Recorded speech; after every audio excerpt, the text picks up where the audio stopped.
د خیبر پښتونخوا زمینداران وایي سټرابري د دې سیمې نقداور فصل دی، خو د کیمیايي سرو د فصل د خوندیتوب داروګانو او د بوزغلي ترڅنګ د ترانسپورت خرچو سیوا کېدو سره یې آمدن ډیر کم شوی دی. د تخبایه سردار خان د 13 کالو راهیسې د سټرابري د فصل کاشت کوي.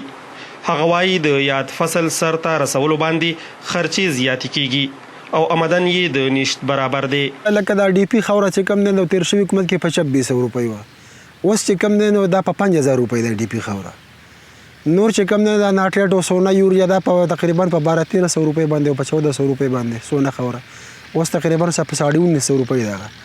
نو خرچه تقریبا یو په ډبل شوی موږ ته. قیمت د دوایانو درسه ګران شوی دی او زموږ د سټرابري قیمت نه دی ګران شوی او مکه زوړ ریټ باندې دا قیمت چې واچو د سټرابري قیمت چې واچي نو پیدا موږ ته به نه حاصلېږي. د کروندګرو د وینا تر مخه د ضلع مردان یوازې په تخبایه سیمه کې نږدې 50% زمینداران د سټرابري فصل کاشت کوي، خو د دې په وینا زیاته ګټه یا په مارکیټ کې موجود خرڅونکو ته رسي یا د اجارې په شکل کې د ځمکو مالکانو ته. د یو بل ځایي کروندګر محمد اقبال ویناوه تیر کال په سوات او دیر ضلعو کې چې کوم د سټرابري بوټي دي ته د روپۍ 4 ملاوېدل، سږ کال یې په 2 روپۍ یو بوټی ترلاسه کړی او د دې ترڅنګ د ترانسپورت یا راوړلو خرچه هم نسبتا سیوا وه. بوټي خو مخکې زمونږ ارزان کېدل او اوس چې کم دی نو بوټي هم زمونږ ګران دي. دې خوا اجارې که څه کاله مونږ ته 1 لک 2 لک روپۍ آمدن راشي، هلته خانان دي پردۍ ځمکې دي زمونږ خو نه دي خپلې، نو هغوی چې کم دی نو د 20000 نه اجاره وخېږي 40000 ته. نو بس اسه چې کم مخکې ګټي دی زمونږ په اجاره کې بیا لاړ شي مخکې که نه، نو موږ په دغې اسره کې پراته یو چې یاره نن به ګټه وکړو بیا به ښه شي، نو بلته کې موږ ته اجارې هم په ځای نه ودرېږي. زمینداران وایي کچري حکومت د سټرابري ګاونډي هیوادونو او په خاصه توګه افغانستان ته برآمد کولو لپاره زمینه برابره کړي نو دې سره یې آمدن سیوا کېدلی شي.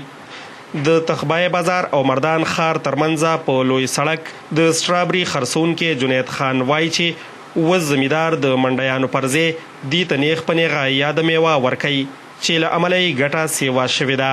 لکه مخکې خو 15 چوپاله به په دې روډ باندې نور سټرابري او منډیانو ته تله، اوس تقریبا جنډۍ پورې 2-2.5 چوپاله دي په دوانو طرفو. اوس د دې یو مانګ جوړ شو، مارکیټ جوړ شو د سټرابري. ځینې پکې داسې ورځ راشي لکه چې دا ګاډ والا ودرېږي موږ څخه ختمه شوي، کم از کم یو ګاډی 10 کیلو مخلي، اتم واخلي، 2 مخلي، 2 نه څوک کم نه ولیدلی ونه.